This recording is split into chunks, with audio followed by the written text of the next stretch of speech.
हरियाणा शहरी विकास प्राधिकरण की ओर से आज पीएलए शॉपिंग कॉम्प्लेक्स क्षेत्र में अचानक चले अतिक्रमण हटाओ अभियान से इलाके में हड़कंप मच गया। भारी पुलिस बल के साथ पहुंचे प्रशासनिक अमले को देखकर रेहड़ी संचालकों में अफरा तफरी का माहौल बन गया और कई लोग अपनी अपनी रेहड़ियां लेकर इधर उधर भागते नजर आए। इस दौरान टाउन पार्क की ओर स्थित मार्केट में लंबे समय से बने स्थायी कब्जों पर कार्रवाई करते हुए जेसीबी मशीन की सहायता से पक्के ढांचे तोड़े गए। मिनी चौपाटी के नाम से मशहूर इस क्षेत्र में रेहड़ी संचालकों के तंदूर तोड़े गए, जनरेटर हटाए गए और स्थायी रूप से खड़ी की गई रेहड़ियों को भी क्षतिग्रस्त किया गया। अधिकारियों ने सख्त चेतावनी देते हुए कहा कि एचएसवीपी की जमीन पर किसी भी प्रकार का अवैध कब्जा बर्दाश्त नहीं किया जाएगा और आगे भी इस तरह की कार्रवाई जारी रहेगी। शहर को अतिक्रमण मुक्त बनाने और यातायात व्यवस्था सुधारने के लिहाज से इस कार्रवाई को जरूरी कदम माना जा रहा है।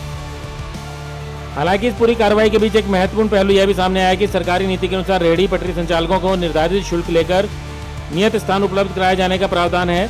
ऐसे में स्थानीय लोगों का कहना है कि जहां एक और अवैध और स्थायी कब्जों को हटाना उचित है, वहीं दूसरी ओर इन छोटे व्यवसायियों के लिए वैकल्पिक व्यवस्था करना भी उतना ही जरूरी है ताकि उनकी रोजी रोटी प्रभावित ना हो।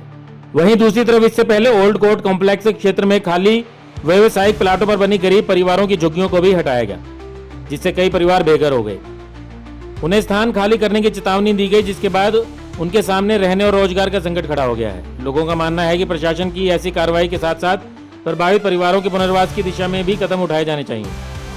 वहीं पीएलए शॉपिंग कॉम्प्लेक्स की दूसरी साइड की मार्केट में किसी प्रकार की कार्रवाई नहीं किए जाने को लेकर भी नाराजगी देखने को मिली। वहां कुछ स्थानों पर स्थायी खोखे और बैठने की व्यवस्था के कारण आने जाने का रास्ता अवरुद्ध है, लेकिन उन पर कार्रवाई नहीं की गई है। इसको लेकर भी स्थानीय लोगों ने चयनात्मक कार्रवाई करने का आरोप लगाया है।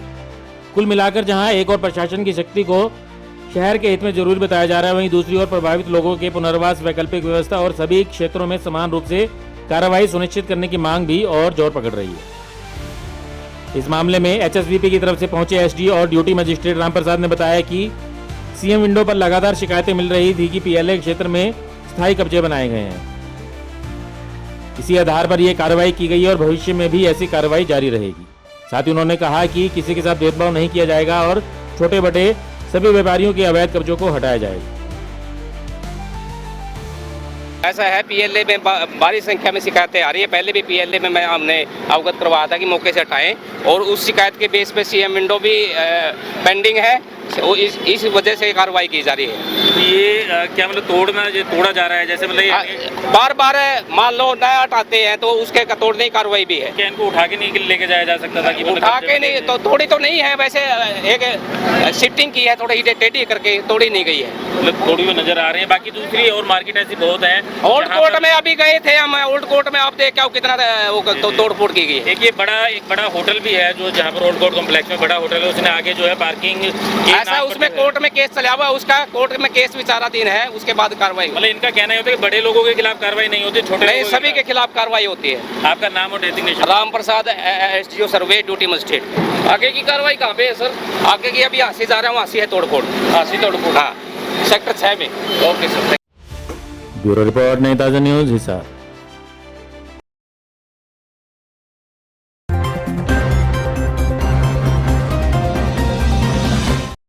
लेटेस्ट वीडियोस के लिए सब्सक्राइब करें हमारा चैनल नई ताजा न्यूज और दबाएं बेल आइकॉन ताकि आप मिस ना करें कोई भी अपडेट।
ब्यूरो रिपोर्ट नई ताज़ा न्यूज़ हिसार।